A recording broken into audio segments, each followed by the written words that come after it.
PhD scholar जो है वो अलग अलग विषयों के ऊपर जो है वो अपना शोध का मटेरियल ले जा चुके हैं। अच्छा, यहाँ से बहुत जी। बढ़िया। गुरुजी, ये जो हमारा आपने एक शोध संस्थान देखा है, इसका हमने नाम रखा है शाश्वत आर्ट गैलरी, म्यूजियम एवं मैन्युस्क्रिप्ट लाइब्रेरी। तो यहाँ पे हमें राष्ट्रीय पांडुलिपि मिशन की तरफ से मैन्युस्क्रिप्ट कंजर्वेशन सेंटर की एफिलिएशन दी गई है।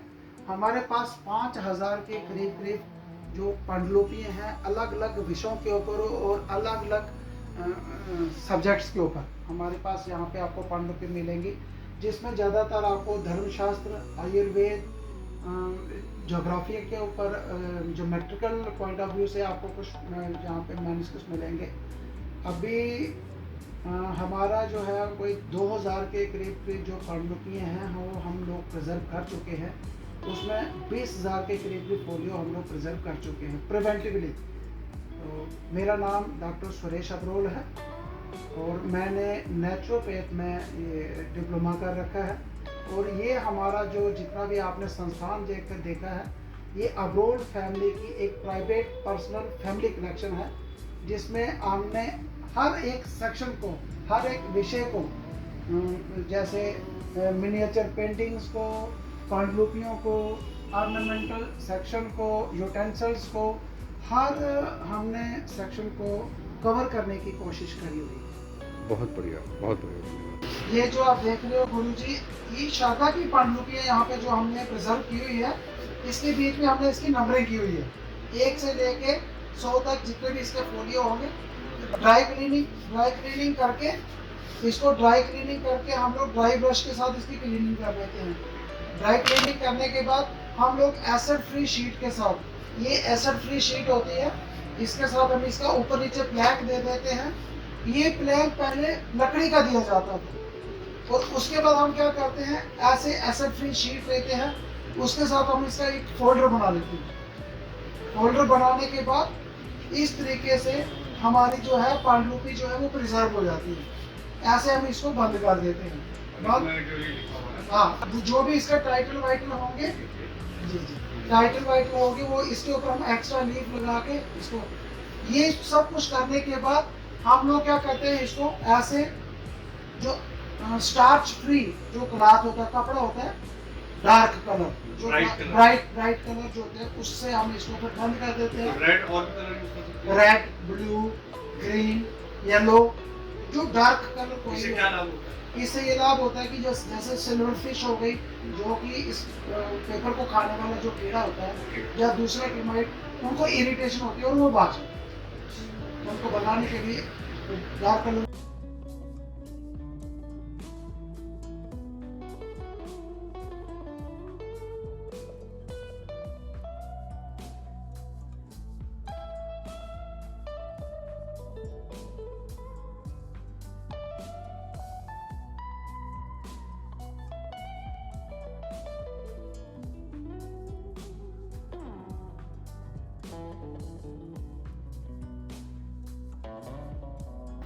ये हमारी लाइब्रेरी है मैन्युस्क्रिप्ट्स की। ओके। ये हाथ के लिखे ग्रंथ जो है अलग अलग विषयों के ऊपर अलग अलग स्क्रिप्ट्स में, ये यहाँ पे कोई कुल मिला के हमारे पास कोई है तो 10,000 के आसपास, लेकिन अभी हमने 5,000 जो है वो उसके आसपास रिस्टोर कर लिए हुए हैं। अब जैसे आपके आश्रम में कोई गुरुकुल होगा, बच्चों को पांडुलिपियाँ दिखानी है, उनको ग्रंथ दिखाने हैं, उसके लिए हम लोग आपके पास वहाँ पे आ सकते हैं। ये हमारी लेबोरेटरी। बहुत बढ़िया। ये हमारी लेबोरेटरी है सर। अच्छा, ये आपने कुछ, ये कुछ पांडुलिपियाँ जो अभी हमारे पास एक्वायर हुए हैं, इनको हम फिर कल को रिस्टोर करेंगे। अच्छा अच्छा अच्छा। इनकी रेस्टोरेशन के लिए जो भी प्रिजर्वेटिव्स यूज करते हैं, ये प्रिजर्वेटिव है? हाँ, ये प्रिजर्वेटिव्स हैं। फ्यूमिगेशन देने के लिए थाइमोल है। हाँ। फिर इनको थोड़ा सा वो टर्माइट को भगाने के लिए नेपथलीन है। ह्यूमिडिटी भगाने के लिए यहाँ पे सिलिका जेल रखी गई है। और इसमें से स्ट्रेन निकालने के लिए हम लोग एथनॉल मेथनॉल का यूज़ करते हैं। ओके।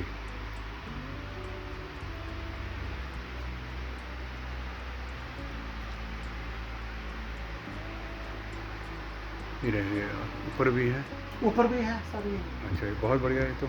और ये हमारा है कंजर्वेशन रूम, जहाँ पे हम इनको रेस्टोर करते हैं सर। ओके। अच्छा, इस पर एक एक शीट को होता है। हाँ, यहाँ पे हम इनको रेस्टोर करते हैं पांडुलिपियों को इस तरीके से।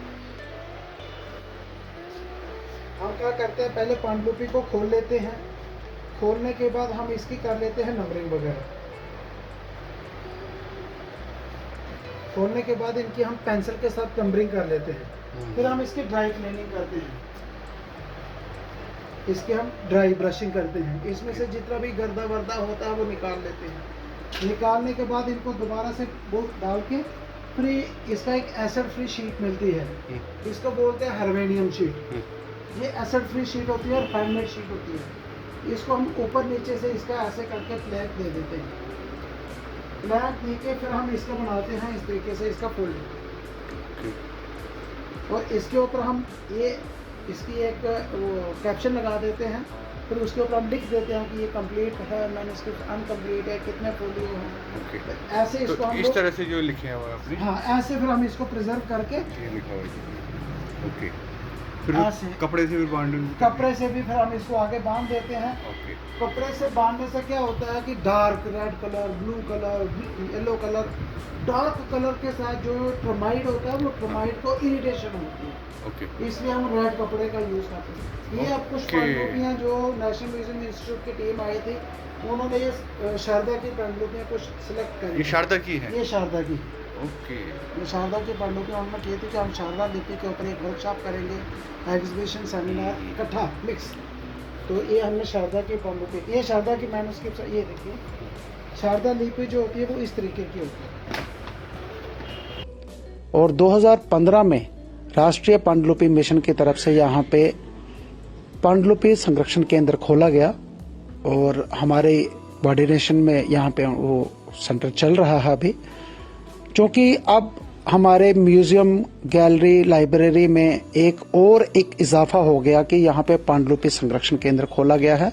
तो हमने पांडुलिपियों को कैसे संरक्षित किया जाता है, कैसे उसकी प्रिवेंटिव कंजर्वेशन में इसकी ड्राई क्लीनिंग कैसे की जाती है, इनकी प्लैंकिंग कैसे की जाती है, तो हमें बहुत अच्छा लगा कि हमारा जो काम है ये 25-30 साल लग गए इस स्टेटस तक पहुंचने में। आप पेपर कंजर्वेशन में भी आप आगे जा सकते हो। इसमें कई सारे ट्रेनिंग कोर्सेज हैं। इसके 3 वीक्स का भी एक कंजर्वेशन कोर्स होता है, 6 वीक्स का एक कंजर्वेशन कोर्स होता है। उसके साथ 1 महीना, 3 महीने, 6 महीने, 1 साल। इसके लिए नेशनल रिसर्च लेबोरेटरी लखनऊ, उनके एक वेबसाइट है, गूगल में वो सर्च मारेंगे तो आपको कई सारे पेपर कंजर्वेशन की ट्रेनिंग के कोर्सेज की वहां पे लिस्ट मिल जाएगी। नेशनल आर्काइव्स ऑफ इंडिया की साइट पे आप जा सकते हैं, इंदिरा गांधी राष्ट्रीय कला केंद्र की साइट पे जा सकते हैं, नेशनल मिशन फॉर मैन्युस्क्रिप्ट्स की साइट पे आप लोग जा सकते हैं। क्योंकि अभी तक जम्मू में या जम्मू यूनिवर्सिटी में या क्लस्टर यूनिवर्सिटी में या सेंट्रल यूनिवर्सिटी में ऐसे कोई कोर्सेज लॉन्च नहीं है।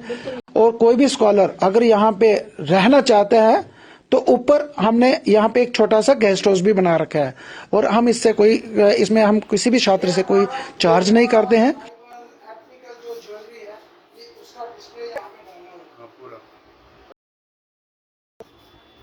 ये पांडुलिपियाँ अलग अलग सब्जेक्ट के ऊपर, कोई धर्मशास्त्र के ऊपर है, कोई आयुर्वेदा के ऊपर है, कुछ रिलीजियस है या कुछ तांत्रिक विद्या में है।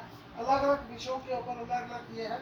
और ये हमारे पास एक है, पूरी गुरु नानक देव जी की पूरी लाइफ स्टोरी है।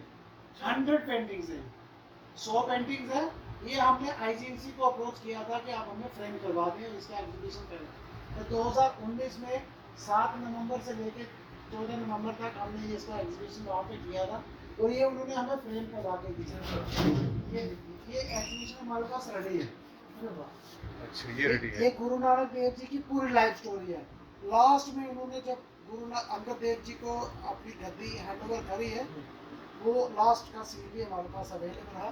कितनी फुट है? 100? ये 100 पेंटिंग्स है। तो इसकी ब्रीफिंग के लिए हम पटियाला यूनिवर्सिटी से डॉक्टर सरबजीत सिंह जी उनको हम इनवाइट करते हैं, क्योंकि इनके जो टाइटल थे उसको डिसाइफर करने में उन्होंने ही हमें हेल्प करी। अच्छा, तो ये थोड़ा इसके बारे में बताइए क्या क्या है, स्टार्टिंग क्या है। हाँ, अब जैसे यहाँ पे ये दिखाया गया है, गुरु जी और उनके साथ के बालाजी या नगाला जी सामने खड़े हैं। कोड़ा राक्षस और कोड़ा भील, जो कोड़ा भील था और कोड़ा राक्षस था, ये लोगों की बड़ी क्रूरता करते थे, लोगों को मारते थे, पीटते थे, आग में जला पका देते थे। तो ये कढ़ाई में उनको उबाल रहे हैं, तो गुरु जी ने उनको ऐसे उपदेश दिए कि उनकी क्रूरता को उन्होंने शांत कर दिया और उनको अपना एक उन्होंने भक्त बना दिया। तो कोड़ा राक्षस और कोड़ा भील का ये सीन, ये गुरु जी बैठे हैं, बाला मर्दाना उनके दाएं बाएं बैठे हुए हैं, और जो मर्दाना है वो रबाब बजा रहे हैं। ये वाला जो सीन है, इसमें जब गुरु जी 19 साल की ट्रेनिंग में थे, तो वो किसी एक बादशाह के दरबार में जब पहुंचे, जो मुस्लिम बादशाह था, वो कहते थे कि मैं आपको तब एक अच्छा शर्त मानूंगा कि अगर आप कोई मिराकल करवा के दिखाओगे, तो मेरे को मिराकल करना नहीं आता, मैं तो कुछ जानता ही नहीं थे। वहाँ पे रस्सी पड़ी हुई थी, रस्सी का उन्होंने सामना लिया। ये गुरु जी गए हुए हैं मक्का शरीफ में। अच्छा, वो है मक्का शरीफ में गए हुए, और ये वहाँ पे एक भाई लालो और मलिक बाको, दो कोई ऐसे वो थे सेंट शेख थे, मतलब एक मलिक बाको बोलता कि मेरे घर में आके खाना खाए, तो जो भाई लालो था वो गरीब आदमी था, बड़ा ही था, तो गुरु जी ने बोला भाई लालो के घर में खाना खाएंगे, तो ये न्योते पे उनको बुलाया गया है। तो आगे एक आपको सीन दिखेगा जिसमें मलिक जो बाको था वो आया, मलिक बाको के पास जो भाई लालो आया, उसने बोला मेरे घर में, क्योंकि मैं तो यहाँ का रईस दादा हूँ, तो उन्होंने बोला आप अपने घर की रोटी खाओ। अब उसके घर की रोटी आई और मलिक बाको के घर की रोटी उन्होंने पकड़ी थी, दबाई, इसमें से अमृत निकला, जो मलिक बाको था, तो भाई लालो जो था उसकी रोटी में से वो निकला, खून निकला। उन्होंने बोला आपने लोगों को खून निकाला हुआ है, इसलिए मैं आपको नहीं। तो ये न्योता देने की जो आए, इस तरह की 100 पेंटिंग्स आपके पास। 100 पेंटिंग है और पूरी स्टोरी उसकी हमारे पास है। ये जो आप देख रहे हैं कुछ कैलीग्राफी वगैरह, ये स्किन के ऊपर है, अच्छा, क्योंकि जो मुस्लिम लोग हैं वो चमड़े के ऊपर, हाँ, ये स्किन इतनी पतली होती है, अच्छा, ये ट्रेस पेपर से भी पतली होती है। ये जो है ना, हाँ जी, ये स्किन का ही है। ये स्किन है basically, Very this is called vellum. Vellum इतनी पतली होती है। वो भी हाँ, ये भी वेलम के ऊपर है, वो भी वेलम के ऊपर, ये भी सब वेलम के ऊपर है। अच्छा, ये जी जी, बहुत ही बढ़िया। ये पतली स्किन होती है, जैसे ट्रेस पेपर होता है ना, हाँ, उससे तो भी पतली। स्किन किसकी है ये? ये जैसे जो ये कुर्बानी का बकरी हो गई, बकरी, बकरा अच्छा। हो गया, ऊँट हो गया, हाँ हाँ, इसलिए कुर्बानी करते हैं, उसकी स्किन होती है। ये बेसिकली ये वाली स्किन जो है वो ह्यूमन बीइंग में भी होती है। आप ह्यूमन बीइंग की अपर बॉटम लेयर के बीच में देखेंगे एक व्हाइट कलर की लेयर होती है, खाल। दैट खाल, पतली सी खाल होती है, that is called vellum. Okay, ये वही वेलम है, उसके ऊपर ही लिखी हुई है। ये कुछ छोटा बेसिस है, क्योंकि हमारे पहाड़ी एरिया में कहा कोई एंटरटेनमेंट को कोई साधन नहीं होता, तो लोग आपस में छुपा के